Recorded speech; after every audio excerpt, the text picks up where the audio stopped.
Hey guys, welcome back to my channel. So today I'll be back with another book review, and the book I'll be reviewing is FREEFALL by Joshua David Bellin. So let's just get right into it.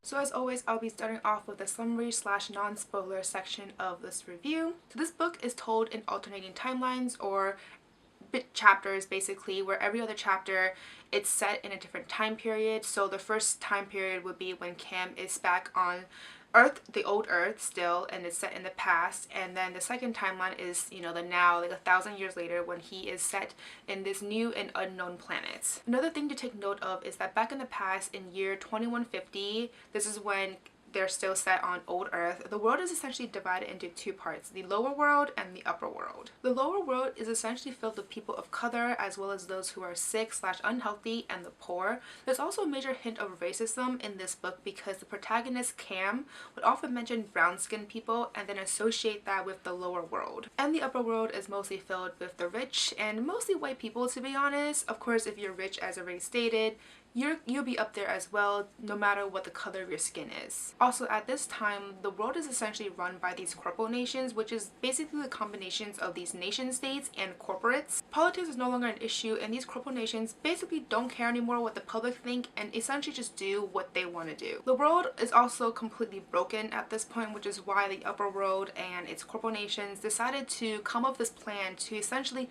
ditch the old planet, find a new planet in this different galaxy, doesn't really matter, and just leave behind all the unwelcome billions. So that's essentially the premise, and explains why Cam and the rest of his people are even on this new and unknown planet a millennium later. The book is also broken into 3 parts. The first part is mostly about the beginning of what happened about 1,000 years ago, back in year 2150, with Cam, and when he first noticed Sophie and the rest of the movement from the lower world, and the beginning of when Cam and the rest of his ship first arrives on this planet, and figuring out why or how they're even on this planet, because it is the wrong planet. And then the second part is all about the how and what really happened 1,000 years ago between Cam and Sophie specifically, as well as now 1,000 years later, what really happened to this possible sabotage. And finally, the last part, which focuses solely on the present day and what it would take to survive. So I know that this is a very brief summary, but considering the fact that this is a sci-fi novel, too much details can actually lead to a lot of spoilers. So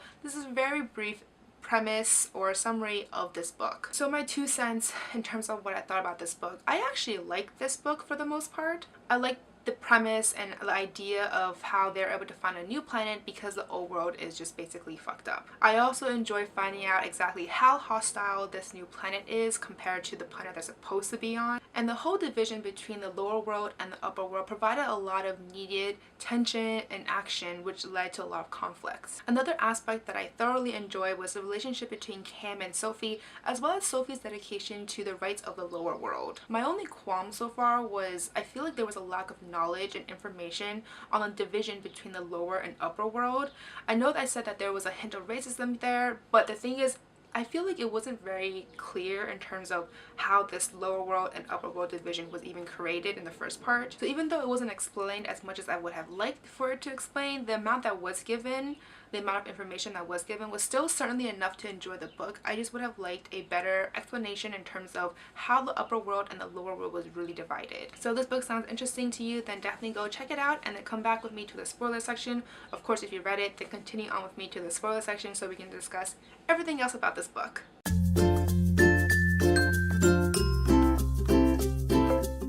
As I already stated, for the most part, I definitely enjoyed this book.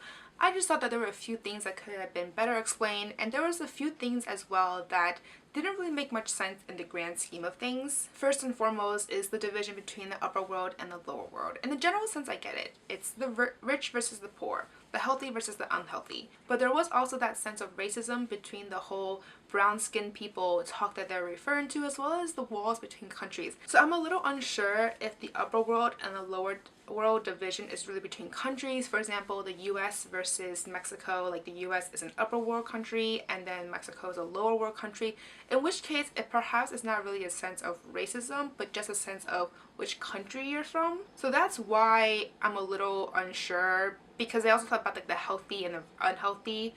But they also did mention that if you're unhealthy, they kind of just ship you to a lower world country and then you're just there suddenly. So I don't really know. I just wish that this explanation between the upper world and lower world was just a little bit better explained, or a little bit more thoroughly explained. Another aspect in the book that I thought could have been better explained was the Centurions. They were essentially the biggest source of grief for the survivors of the Exeter, which is the ship that Cam and the rest of his people came on. And because there was radiation, like a lot of radiation in the morning, the patrols had to go out at night. But the thing is, that was also when these creatures, the Centurions, were rampant and they would be killed during these patrols. So in the beginning, they weren't sure what they even look like, because at night this planet is completely dark. It's so dark to the point that they can't see anything in front of them. Even when they have a light, it's like a very small glow around them, but like the light can't really penetrate the darkness. So they couldn't even tell what these Centurions, and Centurions didn't even come up until later in the book anyway, so they didn't even know what these creatures were, if they were like animalistic or what exactly, organic, etc. They had no idea. They just know that they were slaughtering the patrols. And then later in the book, Cam found out that these were actually metallic, and that they were actually the merging between a deep sleep pod and its inhabitant. So basically its inhabitant became this, like, merged with the pod itself, which is why they became metallic, and why they were only active at night, because of its human counterpart. They couldn't take the radiation in the morning, so at night that was the only time that they were able to roam freely and attack, you know, survivors. So there are two parts in the Centurions that I wish was much better explained. So first of all, how do these Centurions even come to play?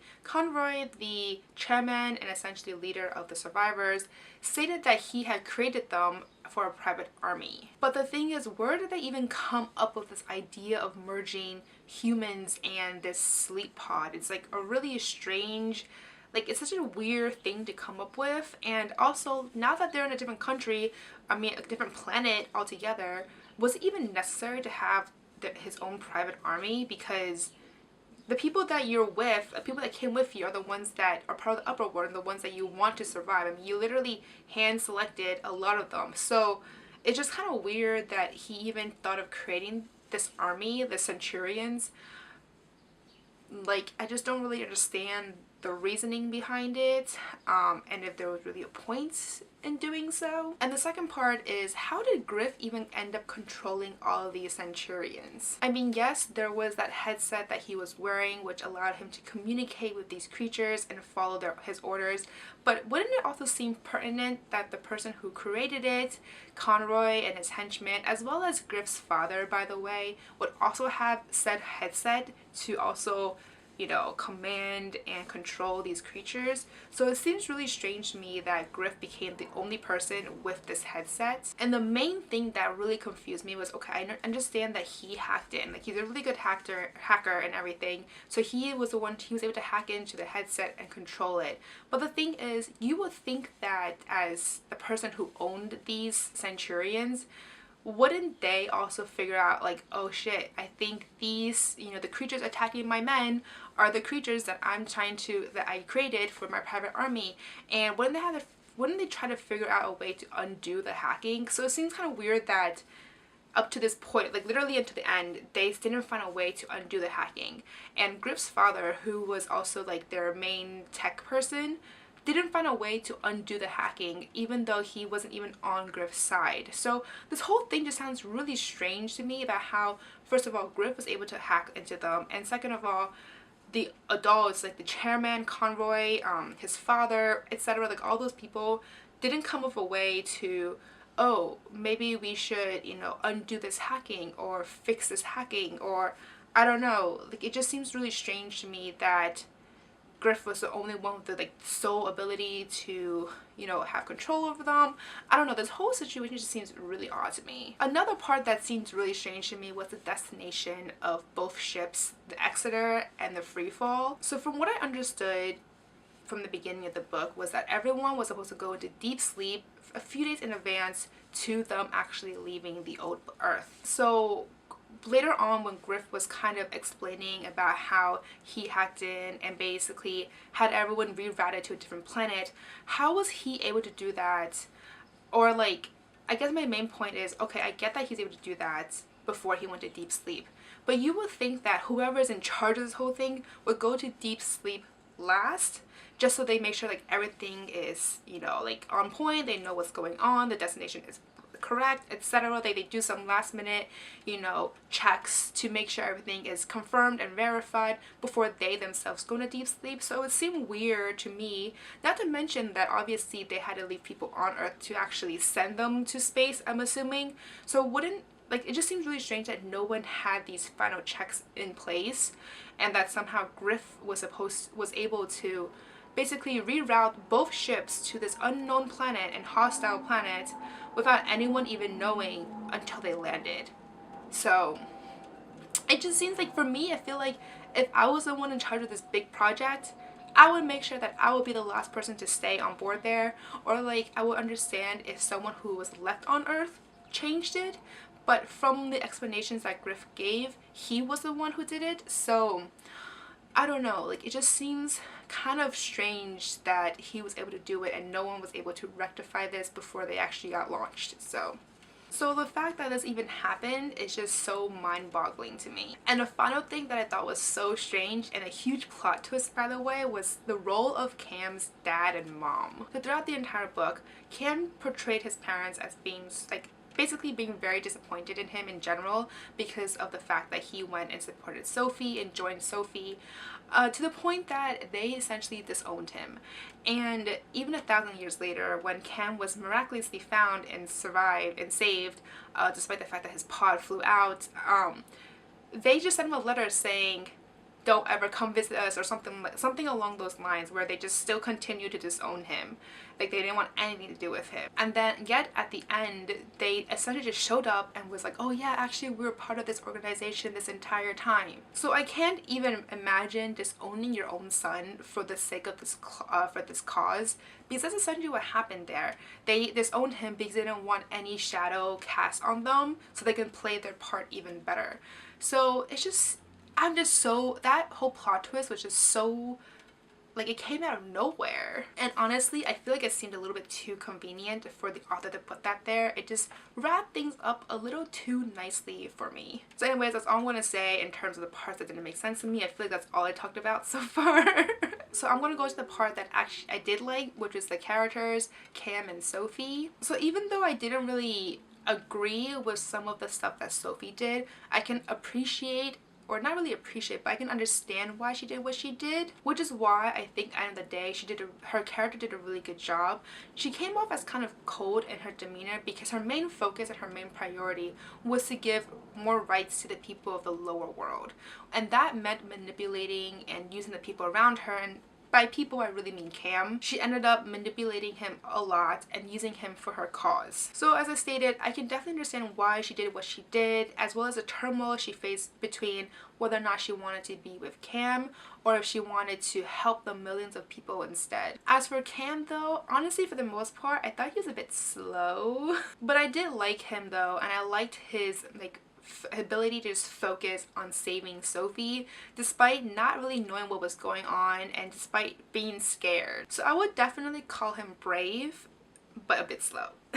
I mean, the best part of Cam though was definitely his devotion to Sophie. It was amazing for me to see the lengths that he would go to save her. And it was to the point that I can't imagine anyone doing that in the real world these days. So overall, yes, there were a few parts that could have been better explained. But at the end of the day, this is a sci-fi novel, so there are bound to be parts that you don't, like, that I wouldn't really understand, that wouldn't really make sense. So I'm willing to overlook some of these discrepancies, which is why at the end of the day, I still really enjoyed this book. So if you enjoy sci-fi novels, and if you enjoy traveling to faraway planets and sleeping for 1,000 years, I definitely recommend this book for you. So anyways, that's all I have to say for this video. If you read this book and agree with me, let me know in the comments below. If you read this book and didn't agree with what I have to say, let me know in the comments below. Or if you can explain something a little bit better, something that I missed and was complaining about, and you can explain that for me, let me know in the comments below. Sometimes I miss things and other people can explain it better for me. So do let me know. But anyways, as always, if you like this video, please do give me a thumbs up and subscribe down below. Don't forget to follow me on Twitter, Facebook, and Instagram. But that's it for today, guys. Thank you. Bye.